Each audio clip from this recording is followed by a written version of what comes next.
I have an announcement to make, and that is next week, this week to be correct, I have to go outside.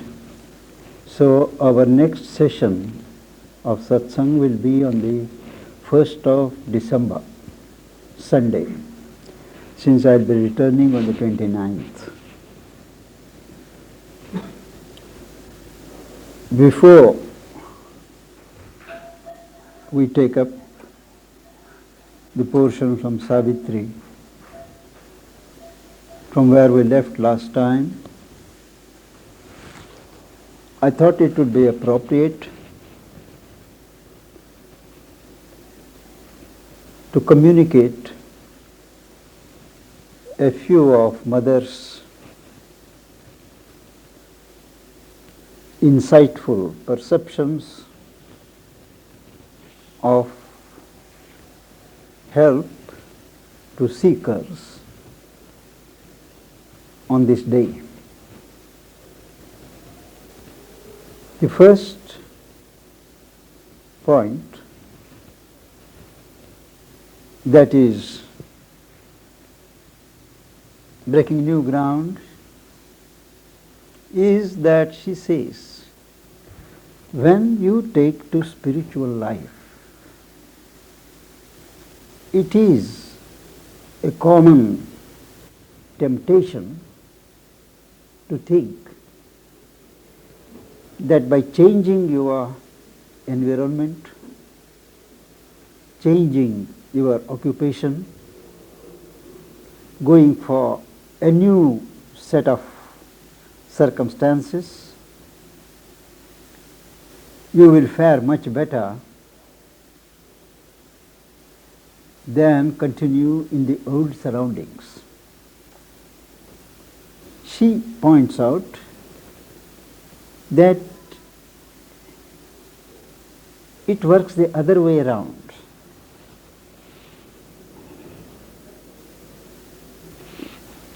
When you live and function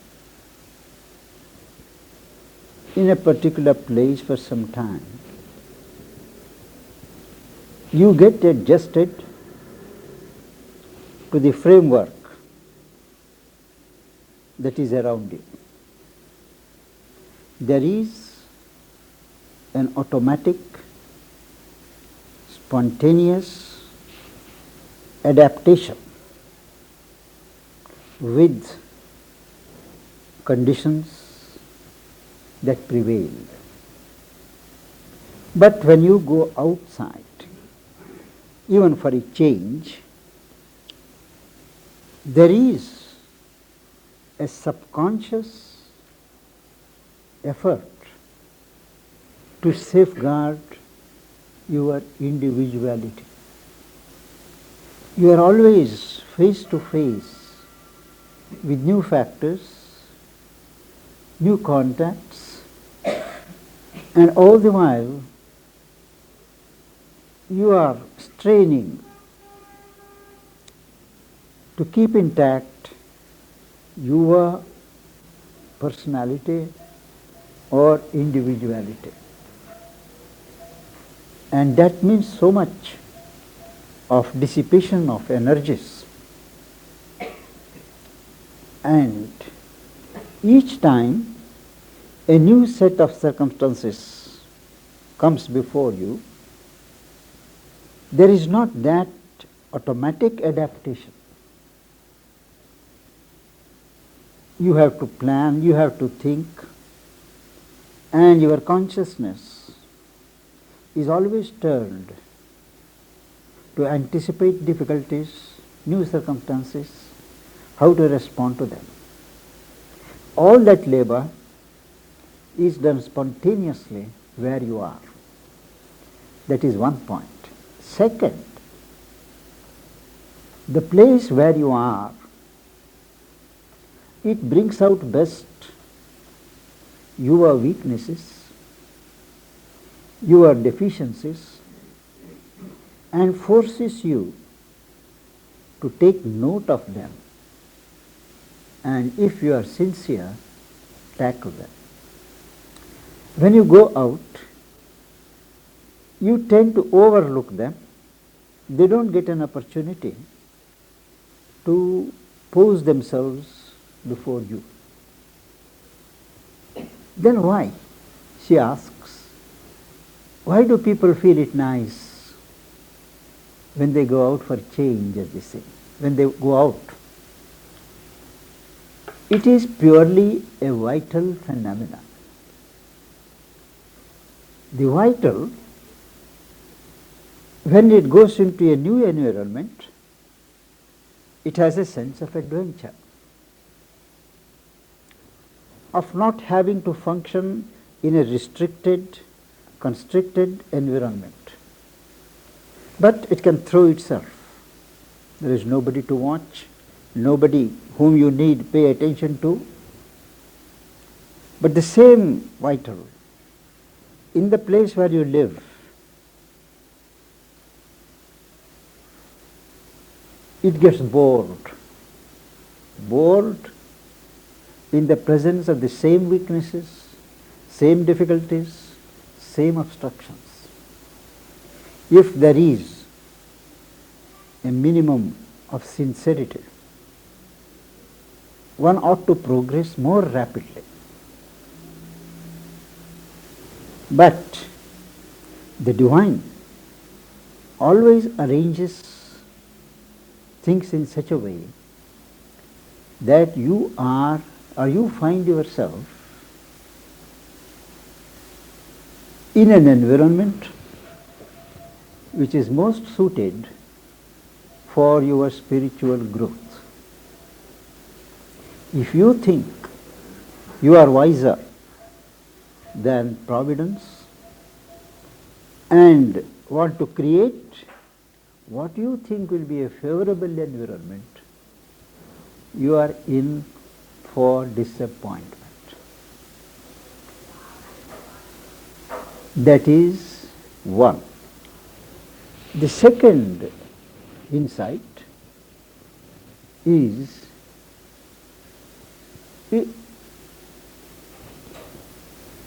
for a seeker, it is indispensable to cultivate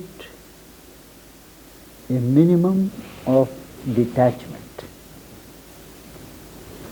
You have perforce to work, to move, to function amidst so many circumstances, people, work, but all the while, in the language of the Gita, you have to cultivate a certain aloofness, a detachment.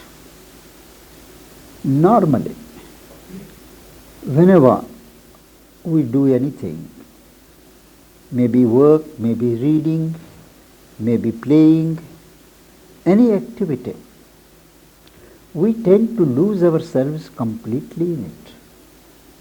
That is called involvement. The whole of us is involved. But once you take to yogic discipline, it is indispensable to keep apart some portion of yourself as a witness, as somebody not involved. And from that vantage position, you cultivate detachment. And detachment is not to go into euphoria when things are pleasurable, not to be frustrated when things are not very welcome, but to take things as they come.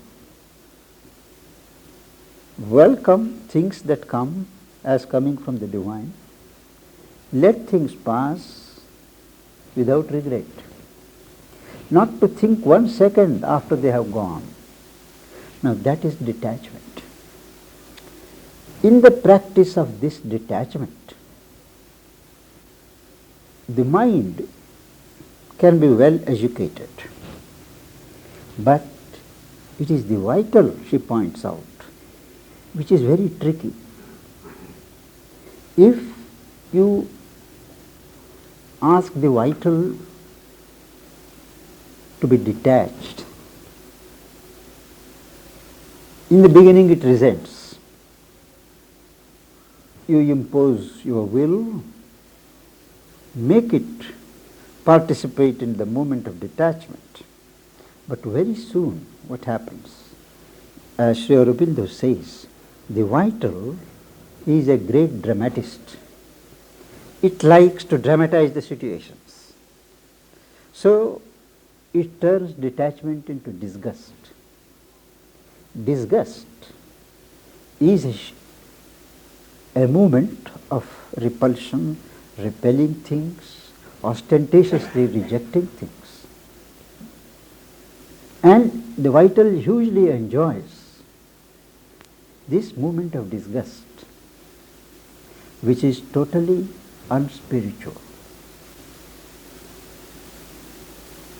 And there is a fine line separating detachment from disgust.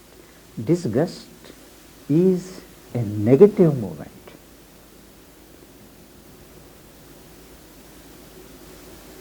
It is unspiritual. In the Upanishads, again and again, it is asked, a person who realizes that his self is one with the self of others, from what can he shrink? What can he repel? Because he feels one with everything. That's an ideal. Disgust is a part of an ascetic tradition which has no place in Mother's way. Third, years ago, maybe in the 30s, when Sri Aurobindo was asked whether he was the first person to try to arrive at the supermind, and there was nobody before who had attained to the supermind, he answered that individually there may be cases of persons who had reached the supermind, but there is no record anywhere of supermind being brought down on earth to function as a governing principle of life. Years later, Mother was asked whether at any time in history something like a supramental perfection was visualized and shown in an ideal form on earth. Mother says no. Again she repeats that a few individuals may have realized that consciousness, but there has never been a collective realization of this consciousness. But then she recalls that she has a living memory. You know, she used to have memories of the past of earth life, long before man appeared. Now, she speaks of a strong, lived memory in which she saw human life organized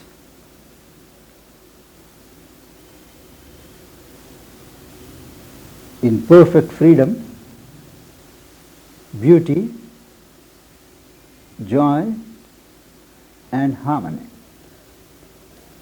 There were plants, birds, animals,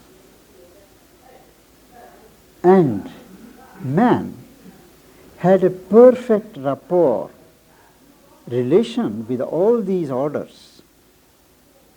And what was more significant, he had a direct power to deal with matter, to assert his will on matter without the need of any instrumental agencies.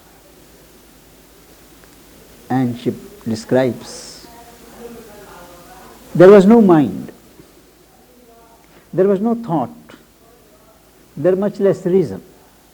All was spontaneous.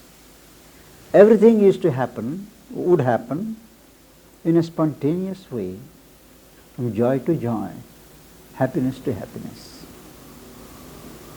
She does not remember if there were many beings, but she had seen two beings, and they had human forms. There was no problem of any kind. It was not, her experience was not a vision of the future, but a memory of the past. And it was not as if that creation had come up from below, but something which had fallen from above. She felt it was a manifestation of the gods. That was long, long before man appeared, long before the evolutionary cycle started. This, you will note, corresponds to the fables and stories and legends in the mythologies of various traditions, which speak of some age of perfection. Maybe Adam and Eve, or we in India have memories of Satya Yuga. All those, there is a race memory recording that such and such a thing was there. Now, I would interpret it that from the occult point of view, any new thing, before it can blossom on earth, that seed has to be planted on earth. It is a projection from above which plants the seed, and in course of time, maybe millenniums, it flowers. So, even for the supramental creation, some such precipitation from above will have to be there before any beginning can be made of the supramental creation. But that kind of precipitation or projection of a supramental being, which is different from a Superman, as you know, cannot be in the present circumstances, because the earth conditions, atmosphere, cannot support in its present condition of impurities a supramental consciousness or a being. So the earth has to change.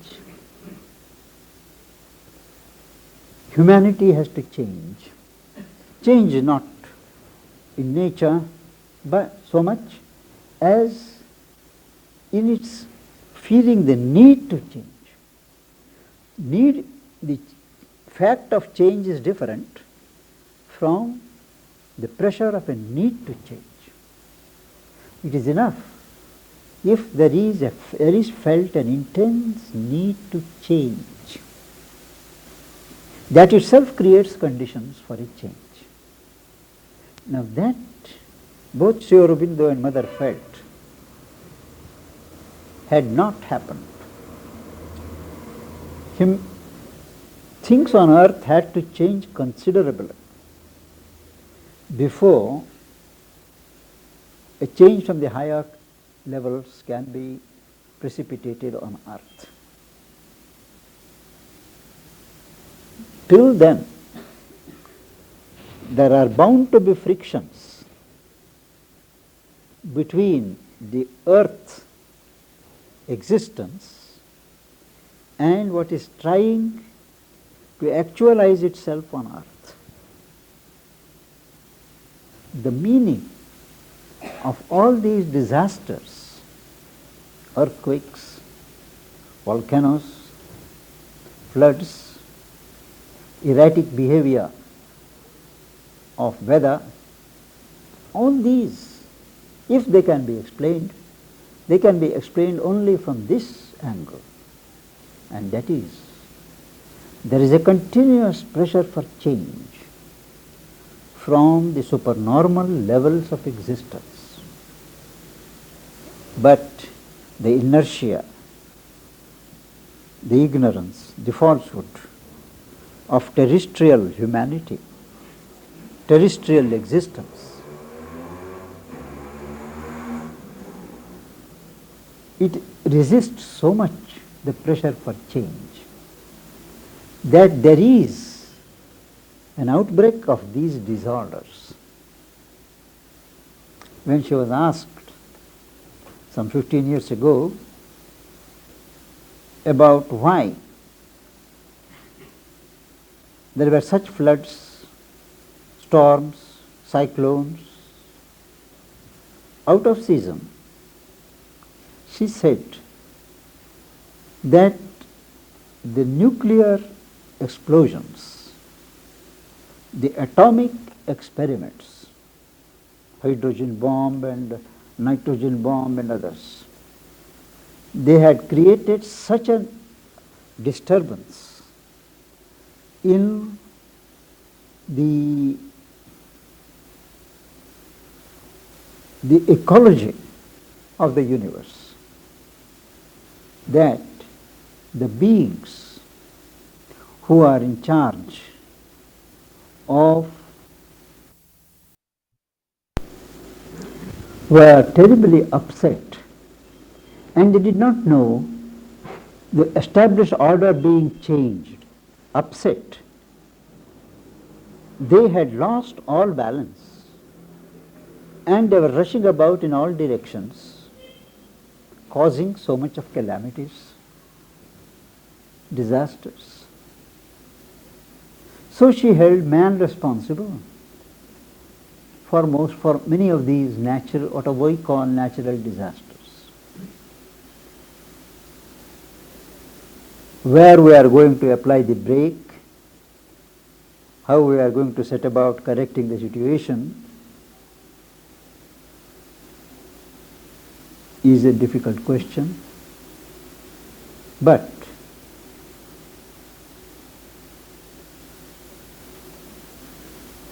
in a certain sense, the key lies with each individual.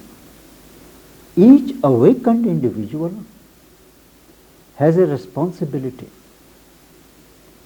to elevate his consciousness, eliminate the undivine and unspiritual elements from his life, and add his weight to the forces of good, to the forces of progress. And if that is done specially from a focus like this place, it has 100 times more effect on the situation in the universe. So it is the individuals we have to begin the movement of change. And on a day like this, a day when she did her part and withdrew from the physical plane,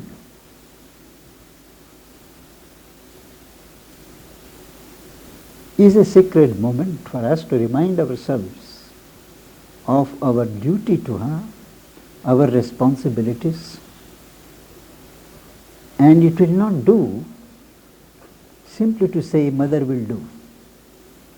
This mother will do syndrome has done so much of havoc, and it was actually a subject for joke with the mother.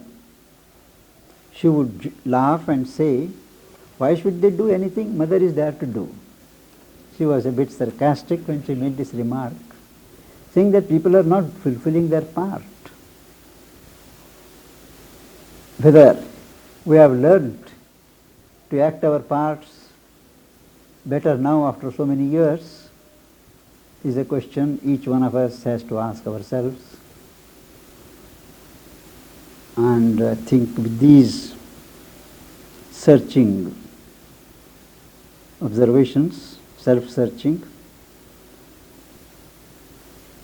I would end today and remind everyone that we will meet next on the 1st of December.